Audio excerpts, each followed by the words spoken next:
Pessoal, agora nós vamos falar das planilhas, estamos começando o módulo de planilhas e vamos falar sobre a planilha de receitas que detalha os faturamentos da empresa. Essa é uma visão geral da planilha que nós temos aqui.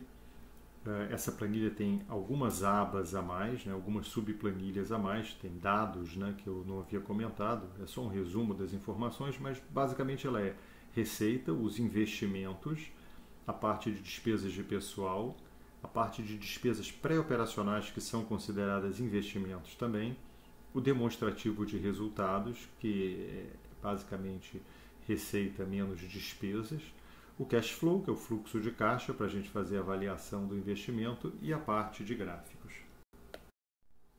A receita, que é o faturamento da empresa, nós nessa planilha de exemplo que eu vou usar, eu vou colocar anual, é uma forma mais simples, você pode fazer mensal, pode fazer trimestral, como achar melhor, mas apenas por simplificação, para mostrar a vocês melhor, eu vou colocar tudo anual.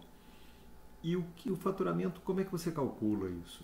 As principais formas eu coloquei aqui embaixo para você poder estimar um faturamento da empresa. Então, por exemplo, um percentual de participação de mercado, eu vou explicar isso tudo adiante. Você chuta, você estima um valor para o primeiro ano e depois uma variação do que vai acontecer a partir do segundo, terceiro ano em diante. Você pode ter uma taxa de ocupação máxima da sua empresa, da sua indústria. No caso, vai ser inclusive o exemplo que a gente vai dar aqui, que é uma pousada. Então, a gente tem uma ocupação máxima da pousada e eu vou criar uma taxa de ocupação e aí a receita vai advir dessa taxa de ocupação.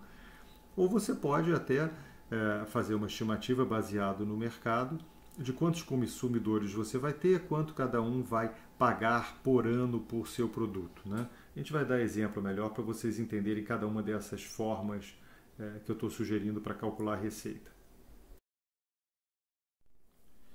O cálculo da receita baseado em participação de mercado é o cálculo mais comum. A gente tem que ter um certo cuidado de não exagerar quanto a gente vai participar no mercado, mas é um cálculo interessante porque você estima do público potencial que você tem, quanto você vai trazer para o seu negócio. Então vamos dar uma olhadinha nessa planilha. Então você tem um mercado potencial que a gente pode chamar de prospects, que são os clientes que potencialmente, as pessoas que potencialmente podem se tornar consumidores, clientes do seu produto. Então nessa planilha eu disse que esse mercado potencial são de 30 mil pessoas. Então você imagina, por exemplo, de novo com aquele exemplo da fábrica de tortas, quem vai ser o seu cliente não será uma criança de 5 anos. Então você tem que ver quem são as pessoas que podem comprar a sua torta, vir a comprar a sua torta. A participação no mercado, que é a segunda linha, é efetivamente quantas pessoas, eu estou colocando aqui 10%, isso é um número absurdamente alto, eu nem sei do que eu estou falando aqui, mas foi só para facilitar a conta. Então eu estou dizendo que daquelas pessoas que poderiam comprar com você, 10% delas efetivamente comprarão em algum momento na sua empresa, o que dá 10% de 30 mil, 3 mil pessoas. Esse é o seu mercado no primeiro ano. Você vai ter 3 mil consumidores, 3 mil clientes no primeiro ano. E eu disse que no primeiro ano também, cada uma dessas pessoas, em média, comprará 2 vezes. Obviamente, você vai ter gente que vai comprar uma vez, gente que vai comprar 3, 4 vezes. A média deu 2 vezes por pessoa. Portanto, se você tem 3 mil clientes e cada um compra 2 vezes por ano, você teve 6 mil compras durante esse primeiro ano. Novamente, baseado em média, se cada compra foi R$50, o seu faturamento total foi R$50 por compra, vezes 6 mil compras de clientes, venda para você, que dão 300 mil reais. Então, 300 mil reais seria o seu faturamento no primeiro ano. Reparem que essas formas que eu mostrei de calcular a receita, elas vão se complementando, Então, nós havíamos falado antes sobre participação do mercado, eu tinha os prospects e eu escolhia quanto eu ia participar no mercado, quantas pessoas seriam meus clientes. Eu agora vou fazer um aumento em relação ao ano anterior. Então, por exemplo, eu coloquei que o faturamento previsto no ano 1 seria R$ 62.500, é um número qualquer, e eu coloquei um crescimento entre o ano 2 e o ano 1 de 10%, o que levou o nosso faturamento a 68.750. E você coloca isso para todos os anos. Essa é uma estimativa de crescimento anual do seu faturamento. É uma forma simples de você pensar quanto vão crescer minhas vendas. É interessante também reparar que essas vendas cresceram 10% no primeiro ano, porque eu comecei com um faturamento menor, fiz propaganda, as pessoas começaram a conhecer meu negócio. Segundo ano ainda, né, muito animado, porque ainda gastando muito em propaganda, ainda as pessoas conhecendo.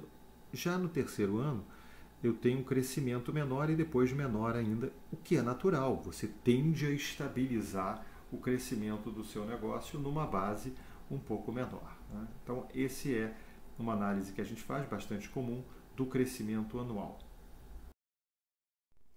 A estimativa de faturamento baseado em taxa de ocupação é justamente a que nós vamos usar no exemplo que eu vou mostrar nas planilhas. Tá? O que é isso? Imagina que essa indústria de tortas que tem uma capacidade máxima de fabricar 30.000 tortas por ano. E aí eu vou estimando para cada um dos anos qual a taxa de ocupação que eu tenho. Se vocês forem ver a terceira coluna, você tem ali 30% no primeiro ano de ocupação da minha produção. Ora, 30% de 30.000 tortas ao ano são 9.000 tortas produzidas em um ano. Depois isso aumenta para 50%, 65%, etc. Até chegar no quinto ano numa taxa de ocupação de 80%, o que significa que eu tenho uma produção de 24.000 tortas no ano. E como é que eu posso melhorar um pouco matematicamente? Como é que eu fiz essa curva de crescimento da minha taxa de ocupação? Eu fui crescendo aqui na segunda coluna.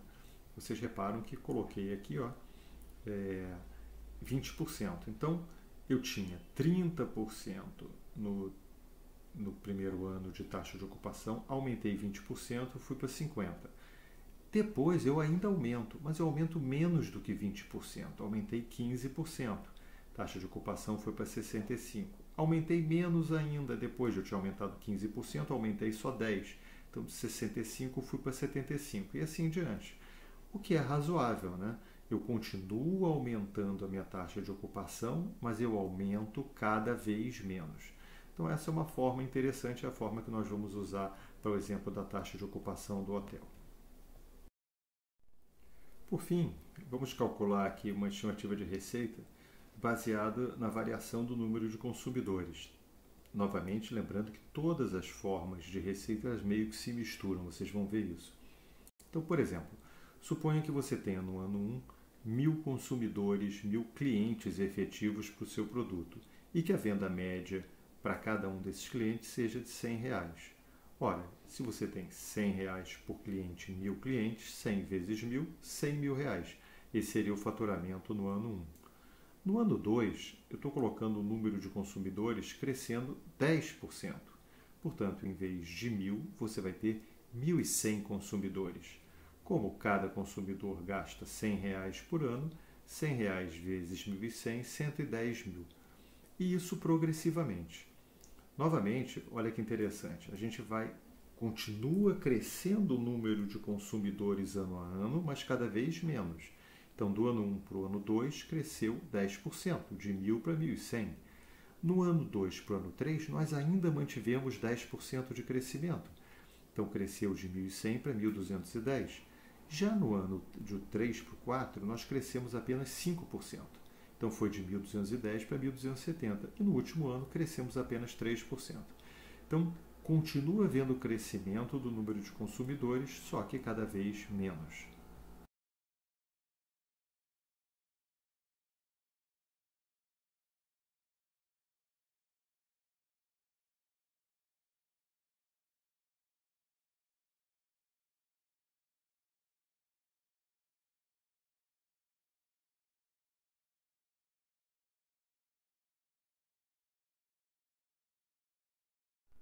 Como eu disse anteriormente, aqueles componentes que formam o faturamento, o número de clientes, participação de mercado, etc., todos eles se alteram ano a ano. Essa é uma coisa mais, é uma aproximação mais real para o mercado.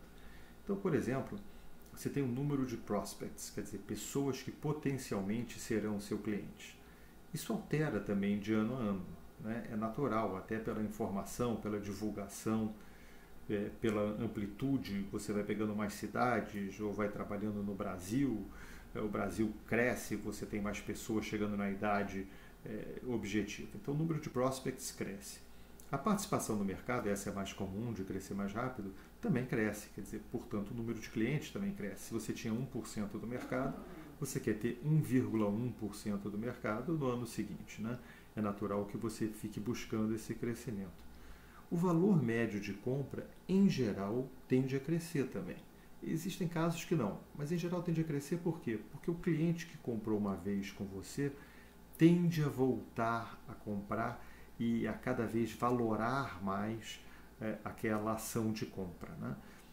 Eventualmente, não por compra o valor aumenta, mas aquele cliente passa a comprar no ano um valor maior, nem que seja porque ele comprou mais vezes, né? E que é exatamente o último item que eu menciono aí. Então, todos esses itens acabam variando e essa multiplicação acaba dando um crescimento quase que exponencial ao crescimento da empresa, supondo um trabalho bem feito e um produto bem montado. Outro item importante, né, que a gente tem que basear essas expectativas em números do mercado. A gente tem bastante números para usar, desde população, sabendo a idade, perfil econômico, até principalmente a experiência dos executivos que vão trabalhar nisso, trazendo dados, né? Dados do mundo real, qual é a margem de lucro que se trabalha, quantos clientes se consegue, etc. Com isso nós terminamos a parte de planilha, receitas, e agora eu vou dar um exemplo para vocês na próxima aula para vocês entenderem melhor. Até lá, um abraço.